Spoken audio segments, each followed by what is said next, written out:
Okay, once you got back to Lenore City, you began working at Lenore City Utility Board, correct? I came home on leave from Cherry Point, North Carolina, and took a test with Bell South. I looked about going to work there, and I was looking for jobs, and I was in the shoe shop, of course. That's where everybody met, and I ran across a guy named Clyde Ford. Clyde Ford used to have a filling station up here at a thing named Ford Road, actually. He was on the corner right there at Ford Road and Highway 11. And he had left here. He'd worked for LCUB early years, and he was working at Cape Canaveral. And he said, there's all kinds of jobs down here. He said, there's people that's got their military obligation over, because we were the first group to go to Vietnam, so they were doing the draft, getting everybody in. And so he said, the door's wide open for employment. I can get you into programs and all this. And then I had another friend of my father's that lived in California, a place called Pico Rivera. And I went up and stayed with them and a lot of weekends. And he owned a external paint company. They would paint buildings, like all the Firestone buildings in the LA area. He had contracts with it. He done MGM studios. I got to go out there and went on the studios with him. To let him right through the gate. We'd go right on.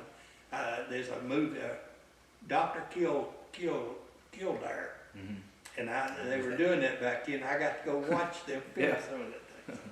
But I was looking for these jobs, and then the hosier mill had offered me one that this guy was going to retire, and he was over all the maintenance. And then Dad said, look, my dad had a lot of wisdom, and he said, that hosier mill's not going to be there forever. And I said, you don't think so? He said, no. And he said, you've been gone for 4.5 years. Do you want to go to Florida and live, or back to California? I said, well, I taught California. I said, but after living out there, I don't want to ever go back. And so I said, so I'm down to this. And he said, well, I know that the utilities are going to start a apprentice program sometime in next year. And of course, he was a city councilman, so that helped me too. And so he sent me down, and I said, well, I'll go interview this. So he sent me down to where Woody Martin's church is. That was Talent. That was Talent's funeral. Guy Talent was the mayor. And so I went down and met with Mr. Talent and told him that I'd like to see about employment with LCUB. So he called Lester Brapson, who was the general manager then, sent me over there, and I met with Mr. Brapson and got interviewed and everything. And Mr. Brapson sort of, he said, well, that job in phone companies, he said, they're a really good outfit. You might want to think about that. I said, okay. So I left and came back and reported Mr. Talent and told him. He said, are you not going to work the utilities? And I said, well, he told me I'd look at that, but I said, I got to go to Atlanta. And I said, so I don't want to go to Atlanta. I don't want to leave home. I'm not going to stay home to get from home. And so he picked up a phone call, Mr. Brapson back, and he said, talked to him. He looked at me. He said, when do you want to go to work?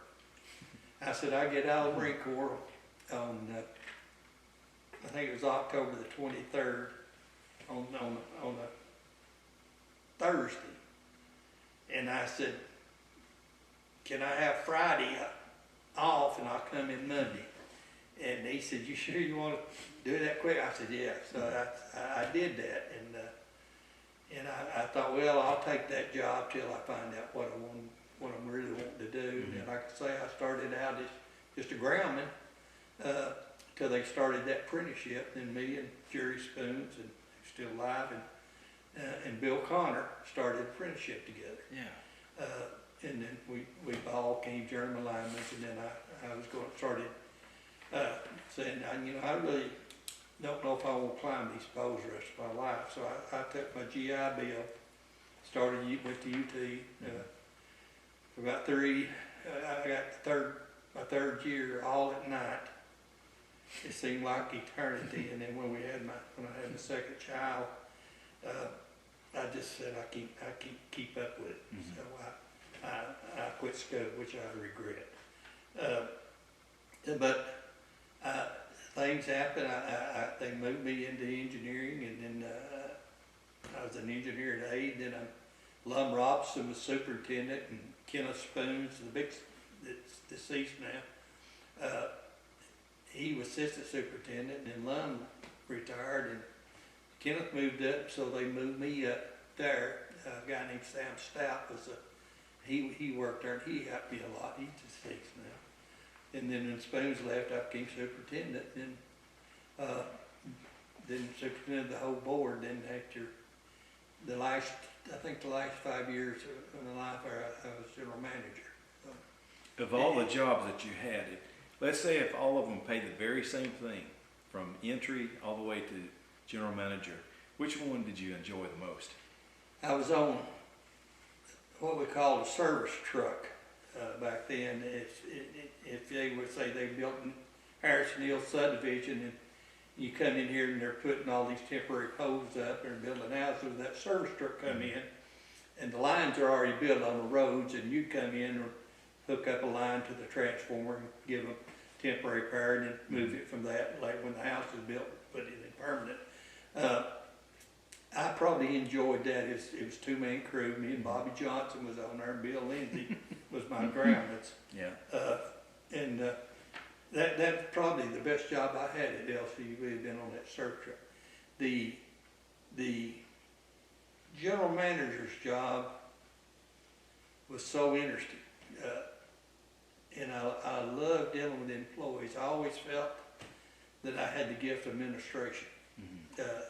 Even though I didn't finish school or study it hard, but I think the Lord gave me that gift, and I could always pick somebody out and say, I want to make you a department head because you can, where everything work good.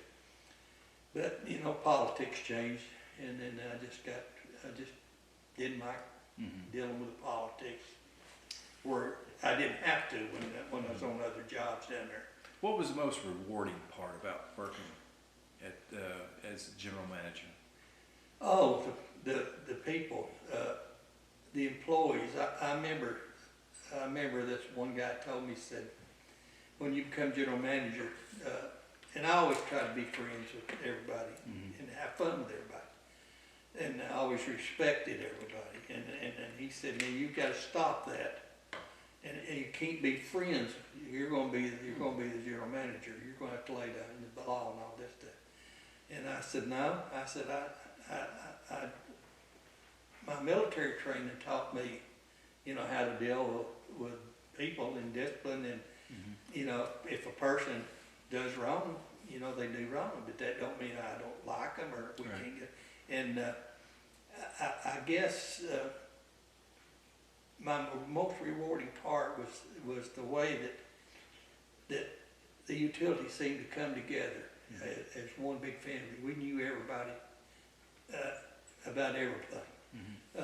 And I remember when my dad died, and people come and from the utilities, and just pour their heart out, and same with my mom, and we were so close, just so close, and the kids that I hired now have been there 20 years or better, and it's so rewarding to see that I got the opportunity. Sure. And somebody would come up. I don't know if you know Phil Pierce or not. No. Phil, he's moved up. He was in accounting. Now he's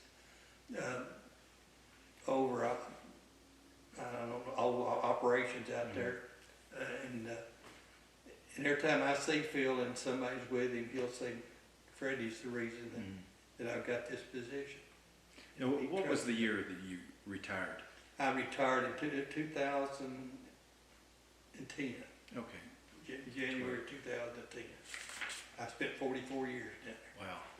And the funny thing about it, Darrell, when I was in the 7th grade, or fifth grade, and riding bicycles around town in Little City playing. They were building. I used to go down there and play in that on the block down there. Yeah. And go play more from room to room, crawl around in there. Not knowing I was spent 44 years. That's right. But it's So- how it growed. So you had a wonderful career there. In looking back, who had the greatest influence on your life? My father.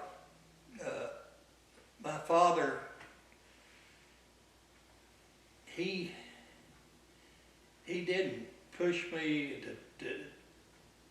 in you know, like if my grades was just say if it was a C, or even sometimes a D, or a lot of times a D, you know, he'd always look at my grade cards, and if I failed, buddy, I was in trouble. But as long as I passed, he didn't push it, and I regret that. But he taught me right from wrong and respect. Now, he used to get pieces of leather come in. They might be 4 by 6 foot sheets. And then he'd put a shoe on there. I'd take a pencil, carve out a sole, and everything. But he also made straps out of that leather. And then when I got in trouble, I got that strap, usually in the back of the shoe shop. Yeah. I remember I laid out of school one time in my life, and I got caught. And he wore me out with that strap. But he was a very quiet, wise man in his own way. I had a lot of humor for him. And also in looking back, what are you most proud of about your life? The family that I look at now and see that you know, I got 2 wonderful daughters and 5 unbelievable granddaughters. I think they're the best, and 1 grandson. It's the last one. And I just look back and of course Judy, I couldn't have done nothing without Judy. She's always been my strength, you know. If I can't, you know, she said, "You're gonna go," and she'd always let me, and I'd be glad of it. But and she came from a well, godly mother, and we tried to instill that on our children and our grandchildren, and just to see in my family, it's just the greatest thing I could have ever done. I couldn't imagine having it. That is the correct answer. Yeah, couldn't imagine. And so, what do you want your legacy to be then? That I was a man that loved Jesus Christ. Didn't always show that, but I knew He was always there. I know definitely instances in when I was in Vietnam that something happened and how it could have been very different. And I know that I was protected by Him. I just want people to know to look at and say, well, you know, he loved the Lord, and he was fair to everybody. It could be, you know, and then that's I'd like that, and a good father and grandfather. Well, I want to thank you so much for allowing me to come in and spend time with you and listen to your stories and learn about your life. I appreciate it so much. It's been an honor. Thank you, Darrell. All right. Oh, Good deal.